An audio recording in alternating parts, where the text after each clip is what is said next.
அதிகாரம் 99 சான்றாண்மை. குறள் 981. கடன் என்ப நல்லவை எல்லாம் கடனறிந்து சான்றாண்மை மேற்கொள் பவர்க்கு. விளக்கம். தன் கடமை இதுவென்று அறிந்து சான்றாண்மை பண்பு நிறைவு என்னும் உயரிய நிலையை அடைய முயற்சிப்பவர்களுக்கு உலகிலுள்ள எல்லா நற்செயல்களையும் செய்வது என்பது ஒரு தார்மீக கடமையாகும். மகாபாரதம். தர்மமேவ ஹதோ ஹந்தி தர்மோ ரக்ஷதி ரக்ஷதி தஸ்மாத் தர்மோ ந ஹந்தவ்யோ மானோ தர்மோ ஹதோ வதீத். விளக்கம். தர்மம் என்பது ஒருவனுக்கு விதிக்கப்பட்ட கடமை. அந்த கடமையை ஒருவன் சரியாக செய்தால் அதுவே அவனை காக்கும். சான்றோர்கள் சான்றாண்மை மேற்கொள்பவர். தர்மத்தை செய்வது தங்களுக்கு இடப்பட்ட கடன், ருணம் அல்லது கடமை என்று கருதி செயல்படுவர். தர்மத்தை விடுவது என்பது அவர்கள் தங்களது அடையாளத்தையே இழப்பதற்கு சமம். மனுஸ்மிருதி. ஆச்சாரஹ பரமோ தர்மஹ ஸ்ருத்யுக்தஹ ஸ்மார்த்த ஏவச்ச தஸ்மாத் அஸ்மின் சதா யுக்தோ நித்யம் சியாத் ஆத்மவான் த்விஜஹ. விளக்கம். வேதங்களாலும் ஸ்மிருதிகளாலும் சொல்லப்பட்ட நல்லொழுக்கமே ஆச்சாரஹ, மேலான தர்மம். சான்றாண்மை உள்ள ஒருவன் தனது ஆத்ம பலத்தினால் அந்த நல்லொழுக்கங்களை எப்போதும் கடைப்பிடிப்பதை தனது முதன்மை கடமையாக நித்தியம் கொள்ள வேண்டும்.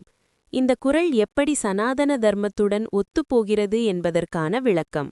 இந்த குறள் சனாதன தர்மத்தின் தத்துவங்களுடன் பின்வரும்வாறு இணைந்து போகிறது. கடன், சோஷியல் அண்ட் ஸ்பிரிச்சுவல் டெட். சனாதன தர்மத்தில் ருணத்ரயம் என்ற 3 கடன்கள் உண்டு. தேவகடன், ரிஷிகடன் மற்றும் பித்ருகடன். ஒரு மனிதன் பிறக்கும்போதே கடனாளியாக பிறக்கிறான்.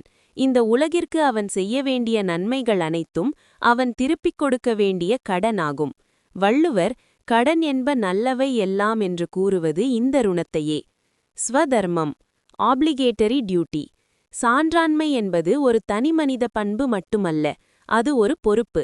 ஒருவன் சான்றோனாக தன்னை முன்னிறுத்தும்போது தர்மத்தின் அனைத்து விதிகளையும் பின்பற்றுவது அவனது தவிர்க்க முடியாத கடமையாகிறது. பகவத்கீதையில் கிருஷ்ணர் செய்ய வேண்டிய செயலை செய் என்று கூறுவது இந்த கடனறிந்து செயல்படுவதையே. நிஷ்காம கர்மா. சான்றோர்கள் நற்செயல்களை புகழுக்காகவோ அல்லது பலனுக்காகவோ செய்வதில்லை.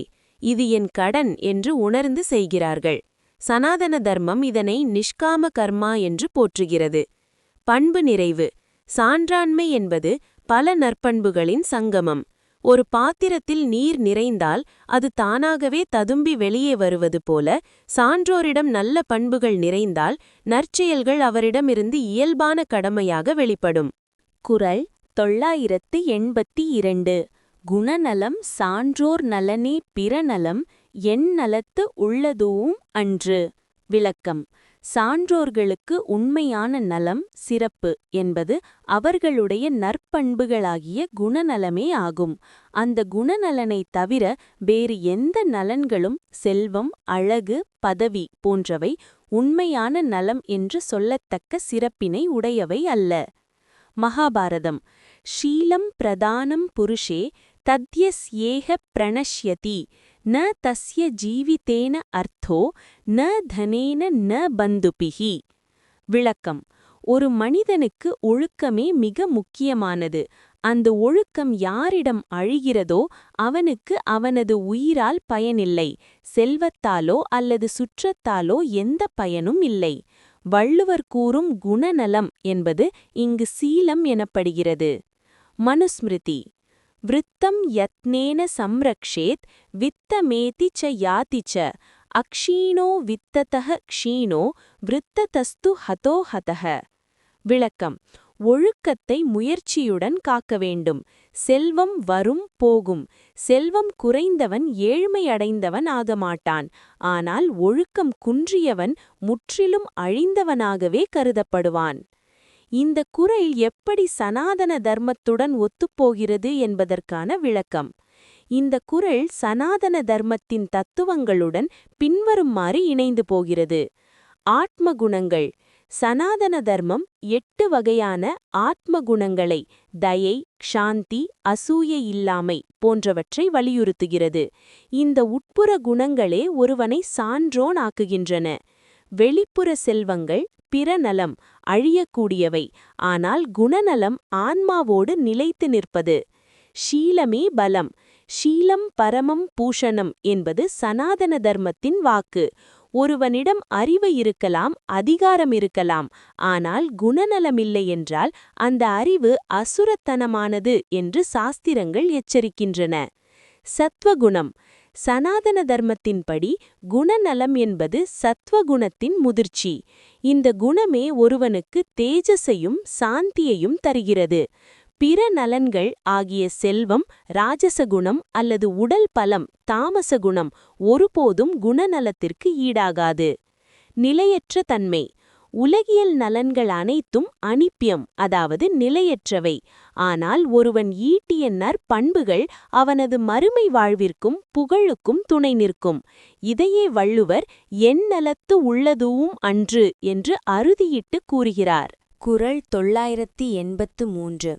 அன்பு நான் ஒப்புரவு கண்ணோட்டம் வாய்மையோடு 5 சால் ஊன்றிய தூண். விளக்கம். அன்பு, நாணம், பழிக்கு நாணுதல், ஒப்புரவு, உலக நடையை ஒட்டி வாழ்தல், உதவுதல், கண்ணோட்டம், இரக்கம், வாய்மை, உண்மை ஆகிய இந்த 5 பண்புகளும் சான்றாண்மை என்னும் மாளிகையை தாங்கி நிற்கும் 5 தூண்கள் ஆகும். மகாபாரதம். ஆன்ற ஷம்ஸ்யம் தயா சத்யம் அஹிம்சா க்ஷாந்திரார்ஜவம் ஏதத் தர்மஸ்ய பஞ்சாங்காம் விது தர்ம விஷாரதாக. விளக்கம். கொடுமை செய்யாமை, தயை, இரக்கம், சத்தியம், வாய்மை, அஹிம்சை, அன்பு, பொறுமை ஆகிய இந்த 5ம் தர்மத்தின் 5 அங்கங்கள் என்று தர்ம சாஸ்திரங்களை அறிந்தவர்கள் கூறுகின்றனர். வள்ளுவர் கூறும் 5 தூண்களும் இந்த தர்ம அங்கங்களுடன் மிக நெருங்கிய தொடர்புடையவை. மனுஸ்மிருதி. அஹிம்சா சத்யமஸ்தேயம் ஷௌச்சமிந்திரிய நிக்ரஹா ஏதம் சாமாசிகம் தர்மம் சாதுர்வர்ணியே அப்ரவீன் மனுஹு. விளக்கம். அஹிம்சை அன்பு அல்லது கொல்லாமை, சத்தியம் பிறர் பொருள் விரும்பாமை, தூய்மை, நாணம் அல்லது ஒழுக்கம், புலனடக்கம் ஆகிய இவை சான்றோர்கள் கடைபிடிக்க வேண்டிய பொதுவான தர்மங்கள் ஆகும். இவை ஒரு மனிதனை சான்றாண்மை என்னும் நிலையில் நிலைநிறுத்துகின்றன. இந்த குறள் எப்படி சனாதன தர்மத்துடன் ஒத்துப்போகிறது என்பதற்கான விளக்கம். இந்த குறள் சனாதன தர்மத்தின் தத்துவங்களுடன் பின்வருமாறு இணைந்து போகிறது. 5 தூண்கள். பஞ்சங்கா அல்லது பஞ்ச தர்மா. சனாதன தர்மத்தில் எண்களுக்கு தனி மகத்துவம் உண்டு. ஒரு யாகம் அல்லது ஒரு கட்டிடம் நிலைபெற எப்படி தூண்கள் அவசியமோ அதுபோல ஒரு மனிதனின் சான்றாண்மை நிலைபெற 5 பண்புகள் அவசியம் என்பதை வள்ளுவர் 5 சால் ஊன்றிய தூண் என்கிறார். அன்பு. அஹிம்சை அல்லது பிரேமை. அனைத்து உயிர்களிடத்தும் கருணை கொள்வது அஹிம்சை அல்லது பிரேமை. இதுவே தர்மத்தின் வேர். நாணம். தகாத செயல்களை செய்ய கூச்சப்படுவது ஹ்ரீ எனப்படும். சனாதன தர்மத்தில் நாணம் என்பது பெண்களுக்கு மட்டுமல்ல, தர்மத்தை கடைபிடிக்கும் ஒவ்வொரு ஆணுக்கும் இருக்க வேண்டிய ஒரு பண்பாகும் லோக சங்கிரகம் என்கிறது. பகவத்கீதையில் கிருஷ்ணர் லோக சங்கிரகம் பற்றி பேசுகிறார். சமுதாயத்துடன் இணைந்து நின்று உதவி செய்தலே ஒப்புரவு. கண்ணோட்டம். தயை அல்லது அனுகம்பா. கண்ணோட்டம் என்பது தெரிந்தவர் தெரியாதவர் என பாராமல் யாரிடத்தும் இரக்கம் காட்டுவது. தக்ஷிண்யம் என்பது சனாதன தர்மத்தின் தயை என்னும் பண்பாகும். வாய்மை. சத்தியமேவ ஜெயத்தே. வாய்மையே வெல்லும். அனைத்து தர்மங்களுக்கும் அடிப்படையானது உண்மை. சான்றாண்மை மாளிகை. ஒரு தூண் சரிந்தாலும் கட்டிடம் நிலைக்காது. அதுபோல இந்த 5இல் ஒன்றை கைவிட்டாலும் ஒருவன் சான்றோன் என்ற தகுதியை இழக்கிறான் என்பது சனாதன தர்மத்தின் துணிவு. குறள் 984. கொல்லா நலத்தது நோன்மை, பிறர் தீமை சொல்லா நலத்தது சால்பு. விளக்கம். தவம் என்பது ஓர் உயிரையும் கொல்லாத அறத்தை அடிப்படையாகக் கொண்டது.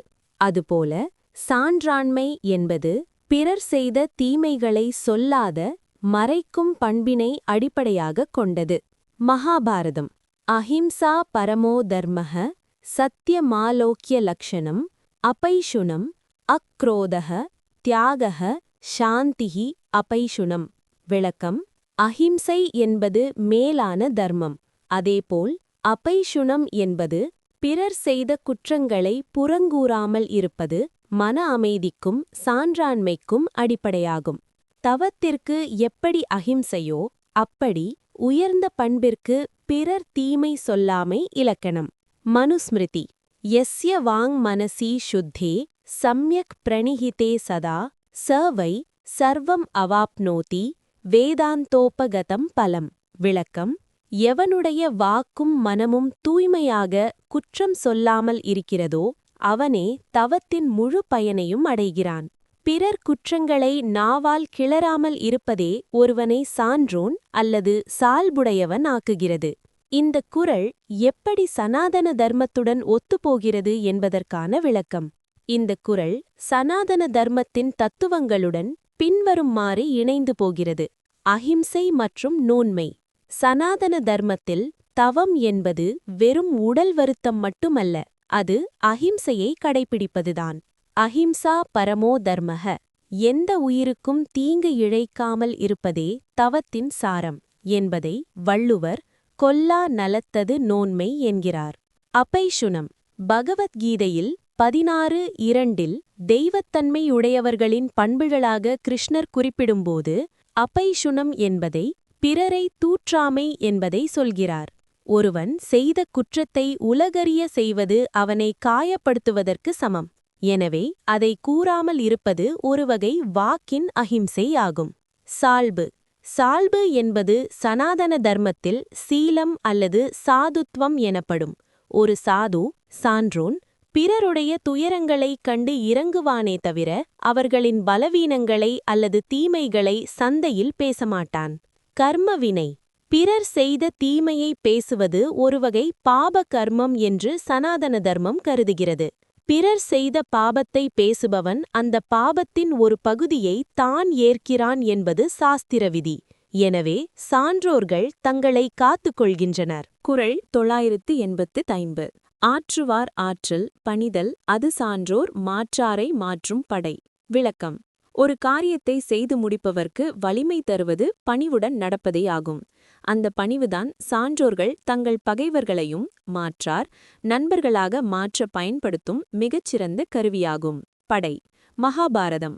மிருதுனா தாருணம் ஹந்தி மிருதுனா ஹந்தி அதாருணம் நா சாத்தியம் மிருதுனா கிஞ்சித் தஸ்மாத் தீக்ஷணதரம் மிருதுஹு. விளக்கம். மென்மையான பண்பினால் பணிவினால் கடினமானவற்றையும் வெல்லலாம், மென்மையானவற்றையும் வெல்லலாம். மென்மையால் சாதிக்க முடியாதது எதுவுமே இல்லை. எனவே மிக கடுமையான ஆயுதத்தை விடவும் மென்மை, அதாவது பணிவு என்பது மிகவும் கூர்மையானதாகும். இதுவே வள்ளுவர் கூறும் மாற்றாரை மாற்றும் படை ஆகும். மனுஸ்மிருதி. வினயாத் பிருதுரப்பவத் ராஜ்யம் மனுஷ்சைவ வினயதஹ குபேரஷ்ச தனைஸ்வர்யம் பிராமண்யம் சைவ காதிஜக. விளக்கம். பணிவினால் பிருது சக்கரவர்த்தி ராஜ்யத்தை அடைந்தார். மனுவும் குபேரனும் பெரும் செல்வத்தையும் பதவியையும் அடைந்தனர். விஸ்வாமித்ரர் காதிஜக பணிவினாலேயே பிரம்மரிஷி நிலையை அடைந்தார். ஒருவன் எத்தகைய மாற்றங்களையும் தன் பணிவினால் சாதிக்க முடியும் என்பதை இது காட்டுகிறது. இந்த குறள் எப்படி சனாதன தர்மத்துடன் ஒத்துப்போகிறது என்பதற்கான விளக்கம். இந்த குறள் சனாதன தர்மத்தின் தத்துவங்களுடன் பின்வருமாறு இணைந்து போகிறது. வினயமே ஆற்றல், பவர் ஆஃப் ஹியூமிலிட்டி. சனாதன தர்மத்தில் வித்யா ததாதி வினயம் என்பது அடிப்படை. ஒருவன் எவ்வளவு வலிமை பெற்றிருந்தாலும் அவனுக்கு அழகும் புகழும் தருவது அவனது பணிவே. ஸ்ரீராமன் சகல கலைகளும் ஆயுத பலமும் பெற்றிருந்தும் கைகேயி மற்றும் பரதனிடம் பணிவுடன் நடந்து கொண்டார். அந்த பணிவே இறுதியில் அனைவரையும் அவர் பக்கம் ஈர்த்தது. பகைவனை மாற்றும் ஆயுதம், வெப்பன் ஆஃப் கன்வர்ஷன். சனாதன தர்மம் சாம, தான, பேத, தண்டம் என்ற 4 உபாயங்களை சொல்கிறது. இதில் சாமம் என்பது இனிமையாக பேசுதல் மற்றும் பணிவு என்பது முதல் உபாயம். ஒருவனை ஆயுதத்தால் அழிப்பதை விட அவனது மனதை மாற்றி அவனை நண்பனாக்குவதே மேலான வெற்றி. சான்றோர்கள் இந்த பணிவு என்னும் ஆயுதத்தை பயன்படுத்தி பகைமையையே வேரறுக்கின்றனர். அகங்காரமற்ற நிலை, நிரஹங்கார. பணிவு என்பது அகங்காரம் இல்லாததன் அடையாளம். அகங்காரம் இல்லாதவனிடம் ஈஸ்வர சக்தி வெளிப்படும். அந்த ஈஸ்வர சக்தியின் முன்னால் பகைவர்களின் வன்மம் தானாகவே மறைந்துவிடும். படை, ஆஸ்திரா. வள்ளுவர் பணிவை படை என்கிறார். சனாதன தர்மத்தில் தர்ம ஆஸ்திரம் என்பது போல பணிவு என்பது ஒரு தார்மீக ஆயுதம். இது எதிராளியின் கர்வத்தை அழித்து அவரை அன்புக்கு கட்டுப்பட செய்யும். சால்பிற்கு கட்டளை யாதெனின் தோல்வி துலையல்லார் கண்ணும் கொளல். விளக்கம். சான்றாண்மை எனப்படும் உயரிய பண்பிற்கு உரைக்கல், கட்டளை, சோதனை எதுவென்றால், அறிவு அல்லது ஆற்றலில் தமக்கு நிகரில்லாதவர்களிடமும் தாழ்ந்தவர்களிடமும் ஒரு கருத்து வேறுபாடு வரும்போது தோல்வியை மனமுவந்து ஏற்றுக்கொள்வதே ஆகும். மகாபாரதம். யஸ் சமானாம் அதிக்ஷேபம் அத்ருப்தக சகதே நரக யஷ்ச நீச்சதரம் சக்தக தஸ்ய தர்மக சனாதனக. விளக்கம். தனக்கு சமமானவர்கள் செய்யும் நிந்தனையை பொறுத்து கொள்பவனும் தன்னைவிட தாழ்ந்தவர்கள் நீச்சதரம் செய்யும் தீங்கை தண்டிக்கும் வலிமை இருந்தும் பொறுத்து கொள்பவனுமே சனாதன தர்மத்தை அறிந்தவன். இதுவே ஒருவனின் சான்றாண்மைக்கு சோதனை. வள்ளுவர் கூறும் தோல்வி கொளல் என்பது இந்த தார்மீக பொறுமையையே குறிக்கிறது. மனுஸ்மிருதி. ஆக்ருஷ்டக க்ருஷ்யே நைவ மன்யுமேவ திதிக்ஷதி ய குத்சிதாம் அத்ர சஹேத் ச விப்ரோ ந இதி மே மதி. விளக்கம். ஒருவன் தன்னை திட்டினாலும் அவமதித்தாலும் திரும்பத் திட்டாமல் பொறுத்து கொள்ள வேண்டும். அறிவில்லாதவர்கள் முன் வாதாடி வெற்றி பெறுவதை விட அமைதியாக இருந்து தோல்வியை ஏற்பதே ஒரு ஞானியின் அடையாளம். அத்தகையவனே மேலோன் என்பது மனுவின் கருத்து. இந்த குறள் எப்படி சனாதன தர்மத்துடன் ஒத்துப்போகிறது என்பதற்கான விளக்கம். இந்த குறள் சனாதன தர்மத்தின் தத்துவங்களுடன் பின்வருமாறு இணைந்து போகிறது. கட்டளை, டெஸ்ட் ஆஃப் வர்ச்சு.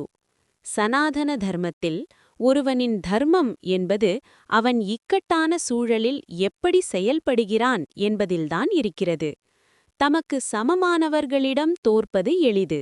ஆனால் தகுதி குறைந்தவர்கள் முன் நான் பெரியவன் என்ற அகங்காரத்தை விட்டு தோல்வியை ஏற்பது மிக கடினம். அந்த இடத்தில்தான் ஒருவனின் சால்பு சோதிக்கப்படுகிறது. அகங்கார தியாகம்.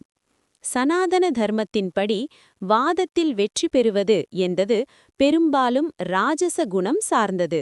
ஆனால் அமைதியாக தோல்வியை ஏற்பது சத்வகுணம் சார்ந்தது.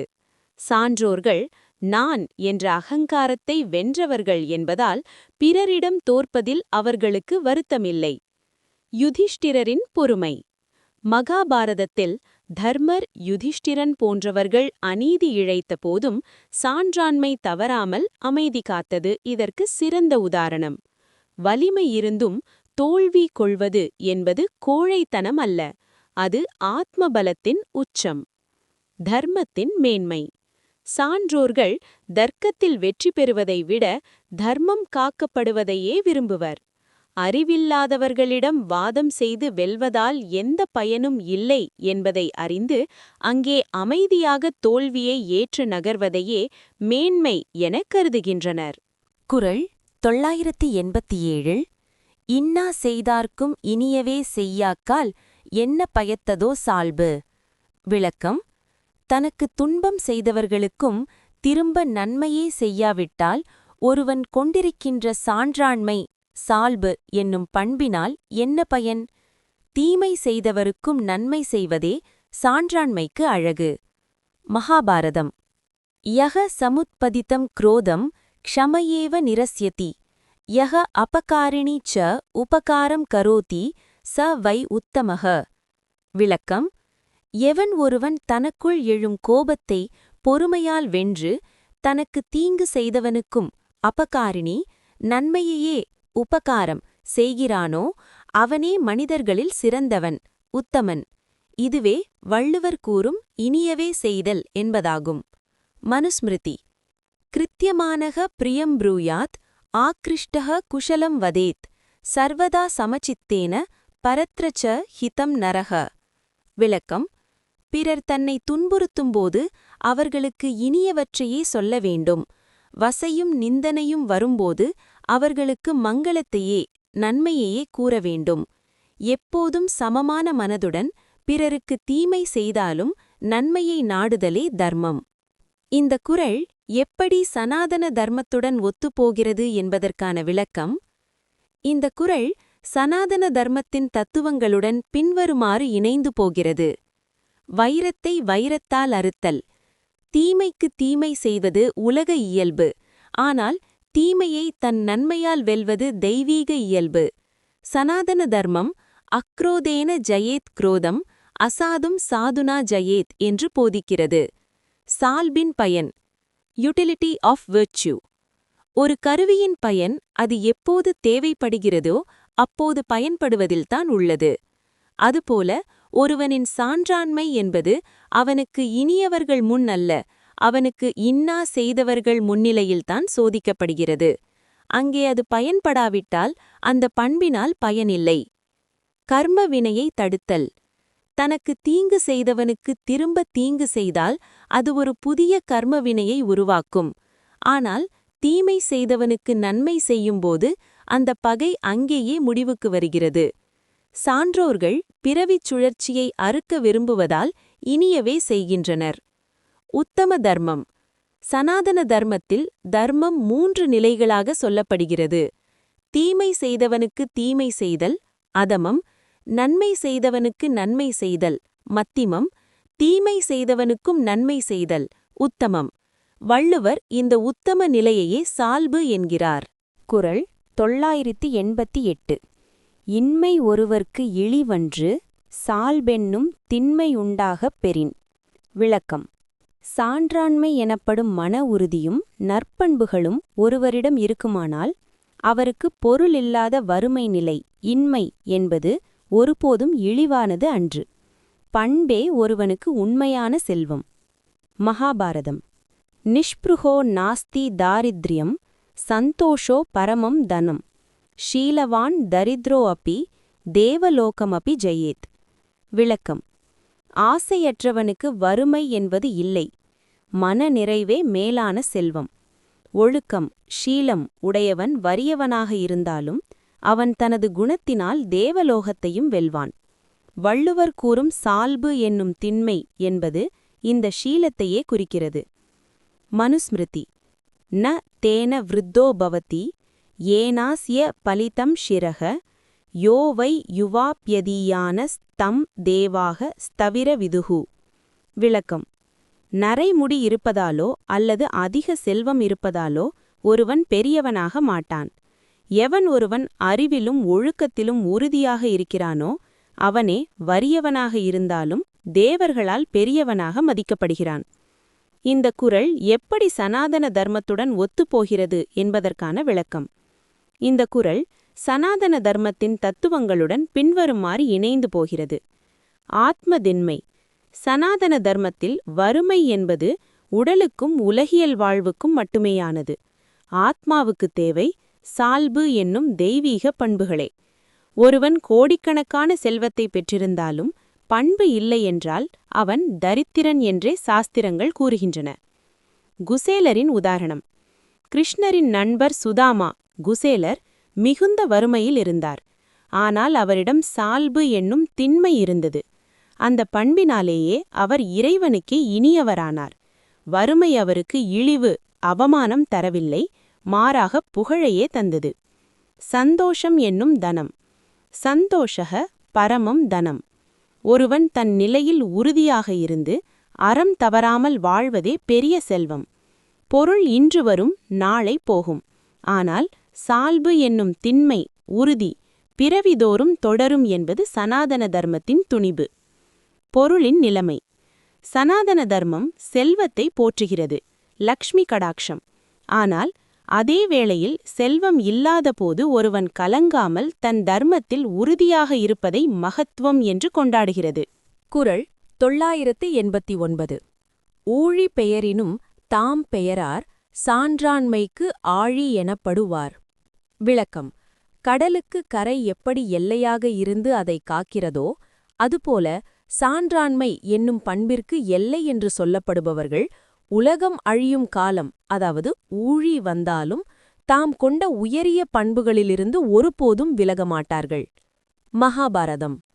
மரியாதா ந விலங்கியத்தை சமுத்ரேன கதாச்சன ததா தர்மம் ந ஜஹ்யாதி சத்யசந்தோ ஜதேந்திரியஹ. விளக்கம். கடல் சமுத்திரக எப்படி தனது கரையை தாண்டி என்றும் செல்லாதோ அதுபோல சத்தியத்தில் நிலைத்திருப்பவனும் புலன்களை வென்றவனுமான சான்றோன் எத்தகைய ஆபத்து வந்தாலும் தர்மத்தை விடமாட்டான். வள்ளுவர் கூறும் ஆழி என்ற உவமை இங்கும் பயன்படுத்தப்பட்டுள்ளது. மனுஸ்மிருதி யத் பிருத்தித்யாம் வ்ரீஹி யவம் ஹிரண்யம் பஷவஹ ஸ்திரியஹ நாலமே கஸ்ய தத் சர்வம் இதி மத்வா ஷமம் விரஜேத். விளக்கம்: உலகமே அழிந்தாலும் அல்லது உலகமே ஒருவன் கைக்கு கிடைத்தாலும் மன உறுதி கொண்டவன், அதாவது சான்றோன், தனது சான்ற குணத்திலிருந்தும் அறத்திலிருந்தும் பிறழமாட்டான். அவன் ஒரு கட்டுக்குள், அதாவது மரியாதா இல் நிலைத்திருப்பான். இந்த குறள் எப்படி சனாதன தர்மத்துடன் ஒத்துப்போகிறது என்பதற்கான விளக்கம். இந்த குறள் சனாதன தர்மத்தின் தத்துவங்களுடன் பின்வருமாறு இணைந்து போகிறது. மரியாத புருஷோத்தமன், அதாவது எல்லை மாறாதவர்.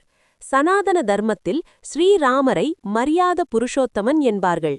கடல் எப்படி தன் கரையை தாண்டாதோ அப்படி தர்மத்தின் எல்லையை தாண்டாதவர் அவர். தந்தை கொடுத்த வாக்கிற்காக நாடே மாறினாலும் ஊழியே வந்தாலும் தன் அறத்திலிருந்து அவர் பெயரவில்லை. ஸ்தித பிரஜ்ஞன். பகவத்கீதையில் கிருஷ்ணர் ஸ்தித பிரஜ்ஞன் பற்றி பேசுகிறார். இன்பம் வரும்போதும் துன்பம் வரும்போதும், ஏன் பிரளயமே வந்தாலும் எவன் ஒருவன் தன் நிலையில் மாறாமல் இருக்கிறானோ அவனே சான்றோன். ஆழி, அதாவது கடல். பொருளுண்டு கரை என்றும். கடல் அலைகள் கரையை தாண்டாது. அதுபோல சான்றோர்கள் தர்மத்தின் விதிகளுக்கு தாங்களே ஒரு எல்லையாக இருப்பார்கள். சனாதன தர்மம் இவர்களை தர்ம சேது என்று அழைக்கிறது. ஊழி, அதாவது பிரளயம். ஊழி காலம் என்பது மகா பிரளயம். பிரபஞ்சமே தலைகீழாக மாறினாலும் ஒரு உண்மையான ஞானி அல்லது சான்றோன் நான் யார் என்பதிலும் எனது தர்மம் என்ன என்பதிலும் அணுவளவும் மாறமாட்டான். குறள் 990. சான்றோர் சான்றாண்மை குன்றின் இருநிலந்தான் தாங்காது மன்னோ பொறை. விளக்கம்: நல்ல பண்புகள் நிறைந்த சான்றோர்கள் தங்களுக்குரிய சான்றாண்மை என்னும் நிலையில் இருந்து தாழ்ந்து போவார்களானால் இந்த பெரிய பூமி கூட தன் பாரத்தை தாங்க முடியாமல் அழியும். அதாவது சான்றோர்களின் அறத்தால்தான் உலகம் நிலை பெற்றுள்ளது. மகாபாரதம். சத்யேன தாரியதே பிருத்வி சத்யேன தப்யதே ரவிஹி சத்யேன வாயவோ வாந்தி சர்வம் சத்யே பிரதிஷ்டிதம். விளக்கம்: உண்மையினால் சத்தியத்தினால் பூமி தாங்கப்படுகிறது. உண்மையினால் சூரியன் ஒளிர்கிறான். உண்மையினாலேயே காற்று வீசுகிறது. அனைத்தும் சத்தியத்திலேயே நிலை பெற்றுள்ளது. சான்றோர்கள் சத்தியத்தின் வடிவம் என்பதால் அவர்கள் குன்றினால் உலகம் நிலை மாறும். மனுஸ்மிருதி. தர்ம ஏவ ஹதோ ஹந்தி தர்மோ ரக்ஷதி ரக்ஷதி தஸ்மாத் தர்மோ ந ஹந்தவ்யோ மா நோ தர்மோ ஹதோ வதீத். விளக்கம்: அழிக்கப்பட்ட தர்மம் நம்மை அழிக்கும், காக்கப்பட்ட தர்மம் நம்மை காக்கும். சான்றோர்கள் தர்மத்தின் காவலர்கள். அவர்கள் பண்பு குன்றினால், அதாவது தர்மம் அழிந்தால், அந்த பாரத்தை பூமியால் சுமக்க முடியாது. அது பேரழிவிற்கு இட்டுச் செல்லும். இந்த குறள் எப்படி சனாதன தர்மத்துடன் ஒத்துப்போகிறது என்பதற்கான விளக்கம். இந்த குறள் சனாதன தர்மத்தின் தத்துவங்களுடன் பின்வருமாறு இணைந்து போகிறது. பூமி பாரம், த பர்டன் ஆஃப் எர்த். சனாதன தர்மத்தின்படி பூமாதேவிக்கு மலைகளோ கடல்களோ பாரமல்ல. தர்மம் தவறியவர்கள் வாழ்வதே அவளுக்கு பெரும் பாரம். சான்றோர்கள் தங்கள் தார்மீக சக்தியால் அந்த பாரத்தை குறைக்கிறார்கள். அவர்கள் குன்றினால் பூமி நிலைகுலையும். லோகஸ்திதி, யுனிவர்சல் ஆர்டர். உலகம் ஒரு ஒழுங்குமுறையில் இயங்குவதற்கு காரணம் சான்றோர்களின் தவம் மற்றும் ஒழுக்கம். சாதுனாம் தர்ஷனம் புண்ணியம். சான்றோர்கள் இருக்கும் இடமே புண்ணிய பூமி. அவர்கள் குன்றினால் உலகம் அதர்மமயமாகி பிரளயத்திற்கு வழிவகுக்கும். தர்மத்தின் தூண்கள்.